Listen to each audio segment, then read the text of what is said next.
Hvad så alle sammen? Den her video her, den er måske lidt speciel i forhold til hvad jeg plejer at lave. Det her det er en en tutorial, kan man sige, til hvordan man kan prank med sig selv. Hvordan du kan lave nogle wallbangs og lidt af hvert, hvad jeg ved hvordan man pranger. Det her det er så bare en G-account. Jeg er ikke så meget den type, der går efter på rank, men det er egentlig fedt nok at have et rank, men det skal vi ikke bruge til en skid af. Der skal vi ind i Play with the Friends. Workshop. Jeg tror vi bruger Mirage i dag. Selvom vi bare lidt for casual tilstand. Så er det bare join. Okay, sådan er så vi ind. Vi joiner et team først. Jeg tager T. Det første vi lige kan gøre, når vi kommer herind, det er at vi går ind i konsollen. Trykker vi SV underscore cheats 1. Så har vi cheats det. Så skriver vi lige bot underscore kick. Så er der ikke nogen bots, der kan gå og irritere dig. Det er ret nok. Så er der timeout, den kan jo så bare slette ved at skrive mp underscore warm up end. Starter den af runden. Så har du kun 2 minutter, det er ikke så meget. Så skal vi sætte den til en time i stedet for. Så det vi gør, konsollen igen. Og så er det sådan set bare mp underscore round time underscore diffuse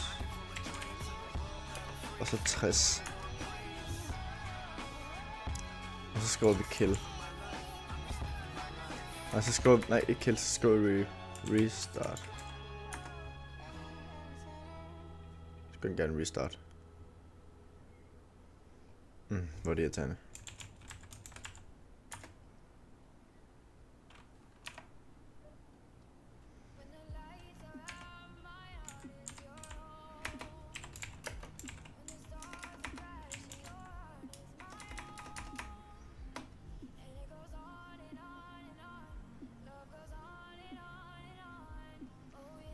Så skal bare kill i stedet for så kommer man ind i en ny rundt.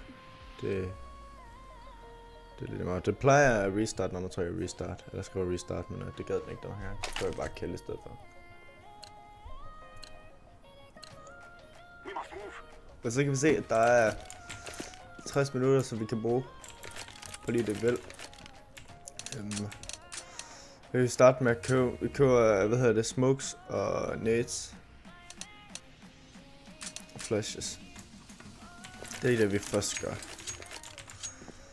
Så har vi det på plads. Fordi det skal vi jo bruge. Våben, det kan vi altid skaffe bagefter. Så det vi gør,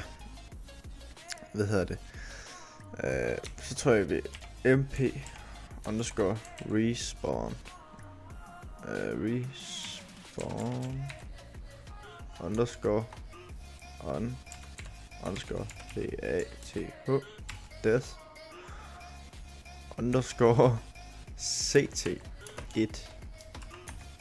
Fordi så CT'erne de respawner med det samme, når de er døde. Og hvis du har valgt at være CT, så skal du jo bare trykke T i stedet for CT. Så det er ikke så svært at finde ud af. Så er vi det på plads. Så er det bot at CT. Den er ikke så svær. Bot at underscore CT. Så har vi en bot inde. Og den skulle gerne, den joiner, når den dør. Så den næste, så tror jeg vi bot underscore stop.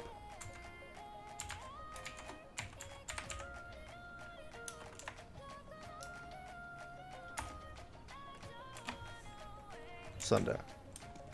Ej hov, det skal være et tal. Bot underscore stop 1. selv ikke godt mod på, for en sikkerheds skyld, så den ikke stræver. Jeg ved ikke, om den kan skyde, når den har stop på. Det tror jeg ikke på. Jeg tror bare, den følger dig. Ja, følger dig bare. Når vi har bot underscore stop på, så skal vi bind en knap. Går vi ind i konsollen, skriver vi bind de her 2 gåseøjne her. Jeg tror, jeg binder min til P, fordi at P det er place, så det er ikke så svært at huske. Så skal du bot underscore place. Og så den her igen. Lad os se, når jeg trykker P, så spawner han der. P. Det kan vi godt finde ud af. Så har vi botten, hvor det skal være. Okay? Super.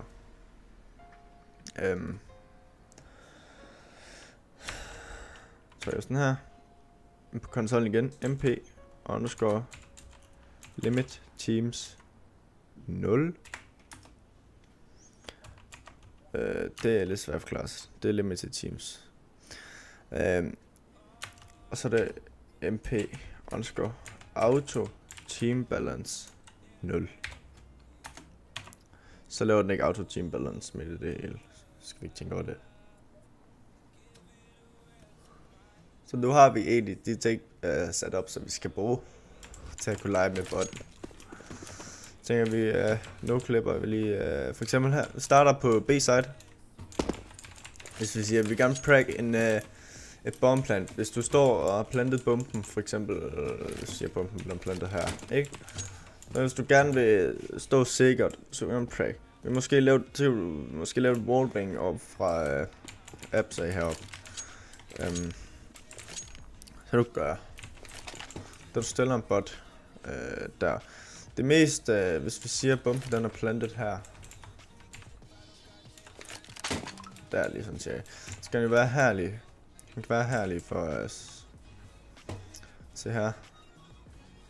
Kan han stå der. Så tror jeg, vi P der på. Står han der. Så vil han nok stå og prøve på diffuse. Du har lige en mand tilbage. Du vil ikke dø. Så du skal sådan set bare prøve at se, om du kan finde wallbang heroppe fra. Så vi gør. Det vil sætte R underscore draw otter models 2 på. Så vil vi wallhack. Det er ikke så svært at forklare. Så det vi gør. Nu ved vi, at han står der. Så hvis vi gerne have et wallbang, så kan vi flyve herop jo.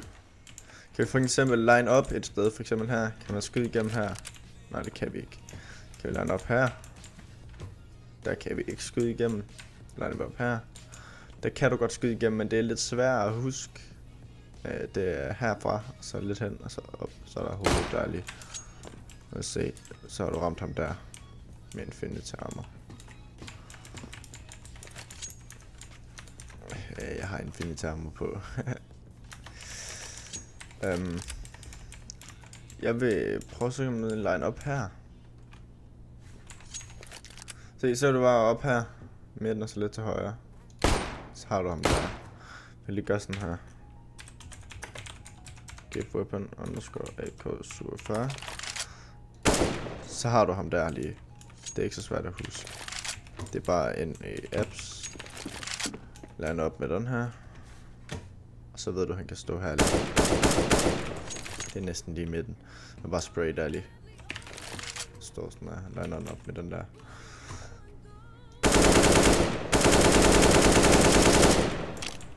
Og så er han død. Hvis ellers skulle han løbe lige hernede forbi ham. Siger bomben den er plantet her igen. Nu må jeg gerne lige droppe der lige. Ja, det siger vi bare den er plantet der. Jeg kan stå her lige og diffuse den også. Så tror jeg vi P der. Så siger jeg lidt der og imod. Der er også et sandsynligt sted at stå. Jeg lader op med den igen. Se hvor han står der, så står han herovre til. Så det er det her lille stykke her, du skal holde øje med. Så er det sådan set bare, hvis du gør sådan her, der for før, hvis han ikke dør af det, så står han nok ikke der, så skal du nok bare herover imod. Og så har du ham. Det er smart nok. Så kan du øve dig på den måde, og prøve det i noget casual med noget bombplant. For eksempel, så kan vi prøve at tage nogle smokes, for eksempel. Sætte SV underscore Infinity Armor 1 på. Fordi så kan jeg kaste så mange smokes og flashes du vil, uden at der bliver taget noget. Og for eksempel, hvis du er T-side, kan vi line op nogle steder. Tjek hvor kan vi kaste nogle smokes hen. Hvis vi prøver, vi skal have et sted hvor vi gerne vil smoke. For eksempel her lige, hvis vi gerne vil smoke shorten af heroppe fra hurtigt, så vil du line op her, den kender jeg nemlig, den her. Så hold der, kaster du bare. Den lander lige her i midten. Og se, så kan han ikke se der nogen fra. Jeg vil prøve at køre bagved. Svært at se. Han har ikke noget gap eller noget som helst, han kan kigge igennem. Så ja. Yeah. Så har jeg også der er en smoke, der ligger lige inde på side. Bare line op her. Så cirka. Kaster du lige her. Ligger her lige inde på side.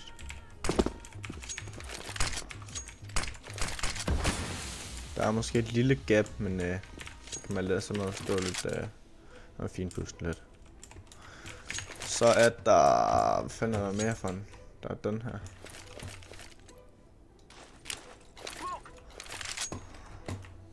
Ligger herovre. Det vil sige, det er en god smoke. Så kommer her ud i bussen. Så står der ikke en hernede, der lige er klar på at skyde dig. Så er det sådan set kun det her. Snart du har en teammate, der smoker af hernede. Så har du nok også en smoke, så kan du smoke af dernede på side. Så kan du komme ind på side og tage den over, og så få en til at smoke derover. Så har jeg smukket helt af, så kan du så bare hoppe ud her. Skynde dig ind og plante her lige. Og så er det bare at løbe tilbage. Den her vej op. B-hop her. Så bare skynde sig ind og sætte sig. Hvis du har bomben plantet der, så bare line op her lige med det samme. Fordi så ved du, at hvis han står dernede, så står du deroppe, klar til at skyde ham. Så skal vi lige line bot op. Jeg tror vi så vil han nok prøve, når de andre dør, så vil de nok prøve at flame af dig og sige, den er fucking noob og alt muligt shit, ikke også? Når du bare siger, når han begynder at defuse, så kan du bare lave den her. Så det er ikke så svært. Jeg prøver at lave nogle one-way smokes. Det har jeg også tænkt mig at vise mig. CT holder den her midt her for eksempel. Og prøv at se om du ikke kan finde nogle one-way smokes. Jeg kender for eksempel 2 her lige. Den her. Og sidder her i det her hjørne her. Der er nogle gange, at du stadig bliver skudt, fordi at de vil stå og skyde efter hjørner. De regner nok ud, at det er en one-way smoke, så de vil nok skyde ned i hjørnerne der på det her punkt her. Eller på det spot her. Men så kan du skifte den lidt imellem, hvor du vil kaste den. Du kan også stille ind i det her hjørne her i stedet for. Så kan du se her, der er den der, og der er lige for. Så er der sådan en lille markering her lige, så du kan kaste på. Og sætte dig i den anden side i stedet for. Det er forskelligt nogle gange, hvordan den ligger, men ja. Det er sgu, ja. Vel sagt på. T-side skal overtage en, hvad hedder det? Skal overtage, hvad kan man sige det? På T-side, du overtager A-side. Du vil gerne ind, du har en mand i midten. Han kan line op sådan her. Jump throw en, jeg kan egentlig ikke huske det. Skulle ikke jump throws. Skulle bare kastes. Jeg skulle egentlig ikke huske den her smoke helt præcis, men stiller med, at man skal kaste den her. Ja, den er du slået op med. Og se, den ligger hernede. Så det er svært for ham her gappen. Eller jo, han har gappen, jeg kan ikke lige huske, hvordan den ligger, den her. Det er en, jeg selv har fundet på, den smoke her, så den er stadig lidt tricky, hvor man skal line op hen. Den er jeg i gang med at finde på, stadigvæk. Men det kommer. Ja. Men vi skal prøve med en bot her inde på A-side for eksempel. Vi ved, der vil pleje at stå en. Der vil nok pleje at stå en her lige. ser vi der. Stiller den lige herovre. Så har vi der. Du har en smoke her. Der er smoke i dag. Du kan måske regne ud, der står en der lige. Så prøv at line op med det hjørne her. Vi kan ikke se igennem en smoke, åbenbart.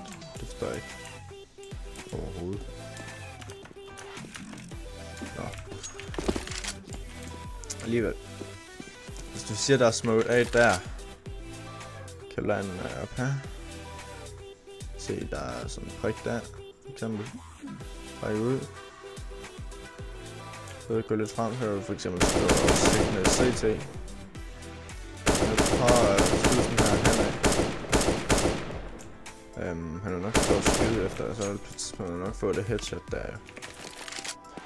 Land op her. Lidt ud til højre. Så et stykke der. Så har du det.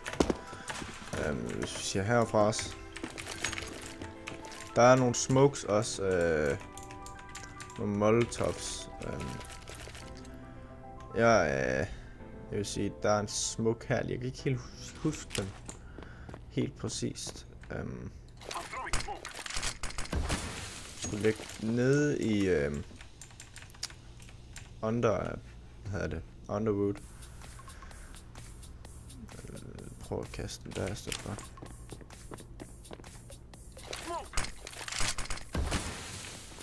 Den er lidt tricky. Så jeg kan kaste den her med. Jeg finder ud af det sådan her. Jeg vil prøve at line op med den her. Ind på midten her. Nej. Ja, den op igen. Længere hen, der vil se, der er sådan en hvid plet der.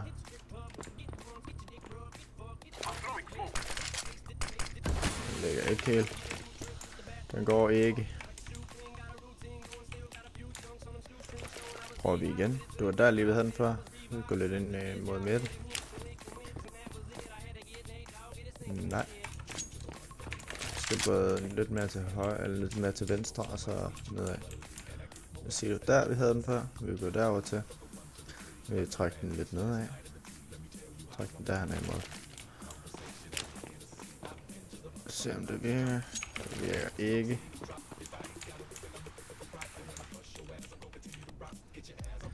Prøver vi at lande op med det her stykke her. Så lader vi den der. Den er lidt tricky. Men jeg kan sgu ikke helt huske den. Men det er sgu lidt svært det tager lidt tid at skulle finde på alt om der. Men det gør det. Det er ikke noget der bare lige sker med det samme. Men i hvert fald, vi ses i næste video. Vi kører med fra mig af nu. Jeg skal også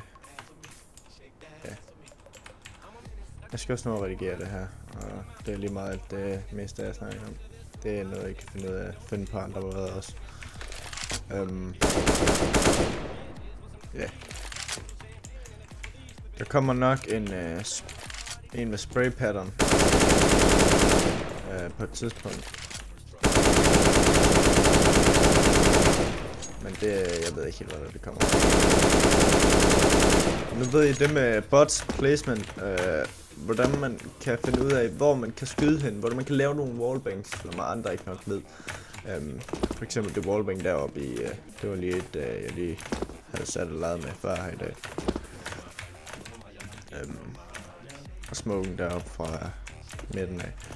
Alle de små ting der, det er nogen jeg synes folk de skal vide for. Det er ret svært at vinde en kamp, hvis du ikke en matchmaking ved det. Hvis du ikke ved de der små ting der. Hvis du bare går ud af rusher eller camper, du vinder ikke noget på det. Det er tricky. Det er heldigt hvis du vinder, fordi du spiller ikke smart overhovedet. Du skal kunne noget. Men i hvert fald, vi ses i næste video, og jeg håber at du kan bruge den her video til noget. Der er der så og hvis I vil se mere fra mig, så må I gerne smide et like på den her video. Det var hjælpe, hvis man kunne bruge til noget. Og I må gerne abonnere til min kanal, hvis det er, I vil følge med på mere af det, hvad jeg laver. Der kommer snart noget giveaway ud, kan jeg fortælle nu. Har vi haft før. Men i hvert fald, vi ses næste gang. Hej.